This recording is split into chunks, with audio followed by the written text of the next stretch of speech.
It is my great pleasure to be with you today. It's also my great pleasure to get to lead the executive development team at Amazon.com. A couple of words about this cat you've got in front of you. I find a special kind of magic in large-scale human endeavors. I started my career as a freshly minted consultant working for a relatively small Northwest airplane company. Turns out there's 6 million parts in a 747 flying in close formation, and yet they rarely fall out of the sky. How you get up to 250,000 people to touch 6 million parts and make that work is amazing to me. At Amazon, at our larger order fulfillment centers, these buildings may ship and pack over 1 million boxes in one day in our peak holiday times. How you get a couple thousand people to put all the right stuff in 1 million boxes in one day and get those all to the right space, there's a kind of magic in that that gives me a sense of awe. So it's my great pleasure then to get to focus on this idea of leading at scale. Now, leading at Amazon at scale has been interesting. Amazon has been growing some. We find that we think this year when Amazon crossed the $100 billion revenue mark, as best we can tell, we think we are the fastest company in history to have hit that mark. We've been growing on a revenue basis. We've also been growing on an employee basis. Now, the interesting part of this, from my point of view, is this. The number of employees per vice president, which are one of the core parts of my target population, has been growing rapidly as well. Many companies that grow, there's a more constant rate of this kind of ratio. But over the course of 6 years, approximately a 5x growth. Imagine what your life would be like if you were going through that kind of growth of your organization. It's our job as a profession to try and figure out how to help folks deal with these kinds of challenges. At Amazon, we talk about lots of different kinds of challenges. Some of the puzzles I think senior leaders are facing to lead at scale include things like, how do you filter signal from noise? With all the information and data coming your way, how do you decide what to pay attention to? How do you transfer high caliber judgment from one group to another? We talk about how Jeff and our senior team 8 years ago or so used to be an operating team. They would make daily detailed operating decisions for the company. They no longer are. Most of those daily operating decisions are being made at the VP level, at the director level.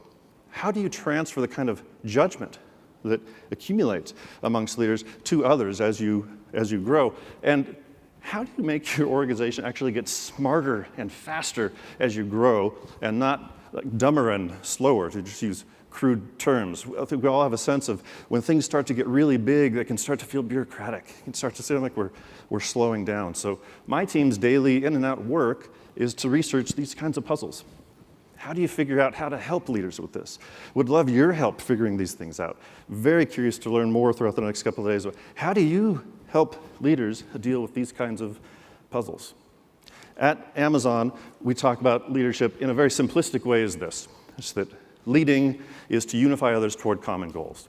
And we talk about a couple of different big sets of leadership skills that you need to lead well. This we call leading within your line of sight. In this case, you have a leader, you have some star performers, you have a team. The leader's trying to bring people together toward some goal. Now, when we think about leading within line of sight, in the leadership development profession, we love images like this. We have a leader actually off screen. We like to talk about, it's not about you as leader, it's about what are you seeing. Look at the eyes. Look at the line of sight happening here. In leadership development profession, we love this idea that human beings are being brought together, and where are they looking? How are we looking to the future? How are we trying to figure things out? These are the images that we think about when we're thinking, I think, of leading within your line of sight. Now, our profession, the literature on leadership, is very consistent, I think, as long as you're talking about this. Just a quick scan of top-selling books on Amazon on leadership recently happens that you pulled up some of these things. I find, although there are over 30,000 books on leadership at the moment on Amazon, as you read through them, as diverse of perspectives they talk about, there are some consistent elements. There's skills in common. We talk about coaching skills, delegation skills, team skills, group problem-solving skills, all the kinds of skills that require you to have some kind of interaction with other human beings. These are critical leadership skills. All the skills of leading within your line of sight are extremely important. If we're talking about this, our field seems to be very coherent on it. The puzzles of leading within your line of sight, I think, seem to be pretty well understood. No reinvention needed here. Another kind of leadership skills, however, in addition to this that we think are needed, are skills to lead beyond your line of sight. This is when you're leading other leaders. You may have several layers reporting to you. You may have groups all around the world. You may be working very cross-functionally. Whatever the source is, you're dealing with a level of complexity that doesn't let you just sit down with people around a table and work through your puzzles. Now, imagine that you've moved from kind of leading within your line of sight to needing to lead organizationally, but now imagine that it's not just this. It goes to this, to this, to this, to this. You can't even see the individual people anymore on this picture, and that's my point. How do you lead? How do you guide and influence your organization when you can't sit everybody down around a table together? That's the puzzles that we are very interested in terms of leading beyond your line of sight. Now, when I scan the literature and I think about the topics that we play with, there's many different approaches to trying to lead beyond your line of sight. Here's just a few of the topics that we at least get into. But what I find is that the field seems to not be particularly coherent. It's as if we as a profession sort of fragment into 100 little arcane subspecialties. The moment that you say, wonderful, leading within your line of sight, critical, but what would you add? What other skills do you need to lead at broader scale? Which brings me to my question about this idea of management science. Why is it that we don't seem to have as coherent an approach to this side of the leadership equation? Why is it we seem to not have a particularly coherent approach to the skills that we think senior leaders need?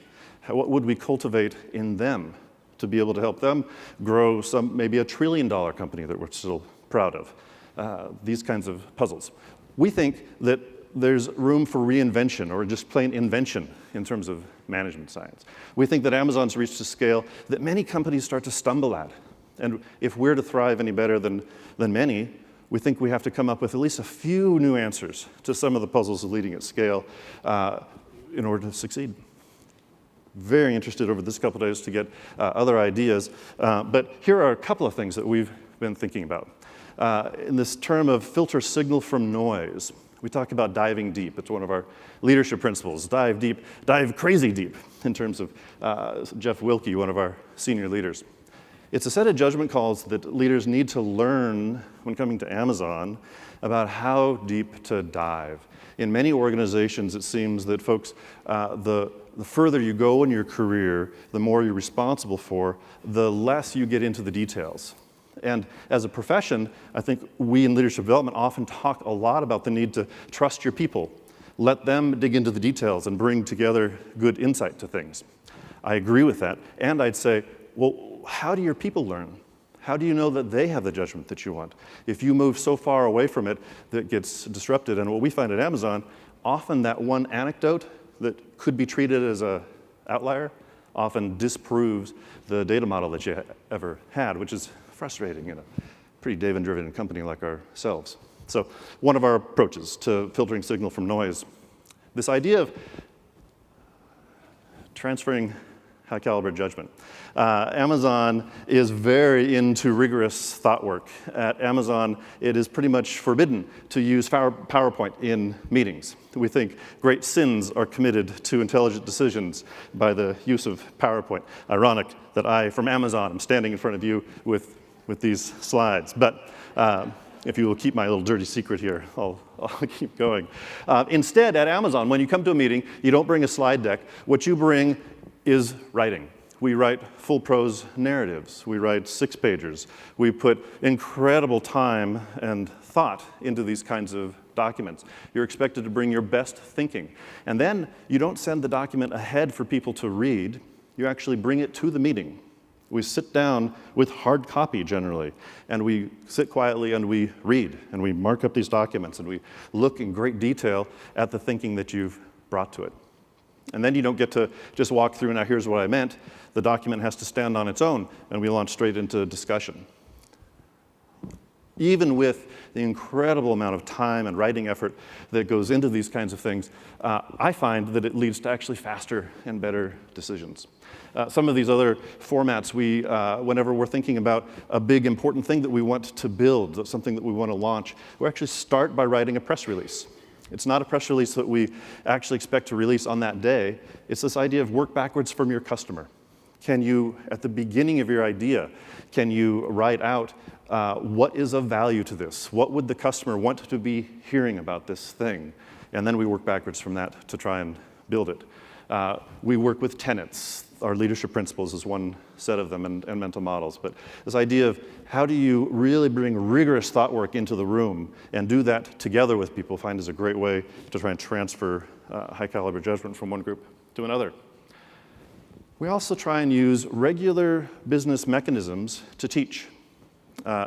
Our CEO of Amazon Web Services, Andy Jassy, is famous for saying, look, every mechanism requires methods of inspection. You use inspections to audit your inputs and outputs, to course correct gaps, and to teach mental models.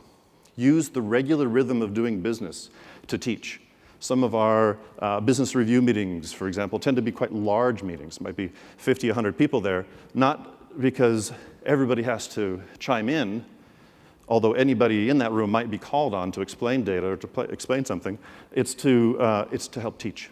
How do you make your organization, as a senior leader, a place that people learn how to run your business through the normal course of your business? This is a strange concept sometimes to those of us in leadership development, but I think it's critical. At Amazon, we have a bias for more of a decoupled, decentralized org structure. We think that's a piece, a small piece, but we think that's a piece of letting us try and be smarter and faster as we grow. Our human org structure tends to mirror in many ways our technology architecture. You'll see where in software this idea of service-oriented architecture and hardened APIs around code, you'll see teams built in a similar structure.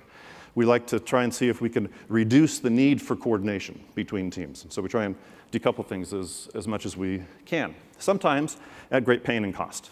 There's always a downside. Org structures, no simple decisions, but it's one of our approaches. We have this idea called the minimum remarkable product. When we launch something, we'll agonize over what is the minimum feature set that the customer will find remarkable. Let's build that fast. Let's launch that fast so we can iterate fast and learn from it. This in 97, 94 was our first launch. We were just a bookstore. Now they refer to us as the everything store. Amazon Web Services started off with one small cloud computing service, simple storage solution. One small piece that has grown into a very large array of services. We want to learn fast, particularly from customers. We want to be engaged with customers as fast as we can and build from there. To make this work, we have to have a true commitment to failure. If we're going to launch fast and iterate fast, it's a great sin to ever launch something that you know doesn't work. But doing something that doesn't wind up working out is extremely valuable to us. This is a learning function. We want to be able to get out there, learn, iterate, and we're going to fail lots of times. We're going to place lots of bets. It's not so bad at Amazon to launch something that doesn't work out. It's extremely bad at Amazon to not learn from your mistakes. But this true commitment to failing at things is a big part of our culture. These are just a couple of ideas that we've got. It's still day one, in my opinion, on this topic. The whole notion of how do you lead at scale? How do you lead at a scale that no companies reach this fast, but more to the point, leaders themselves have had to go from one size org to 2x, to 3x, to 4x, 5x within a very short amount of time. The skills that we need to teach senior leaders, I think, are an incredibly important and very cool puzzle, and would love any comments that we've got, because we're just barely getting started. Thanks for the teaser.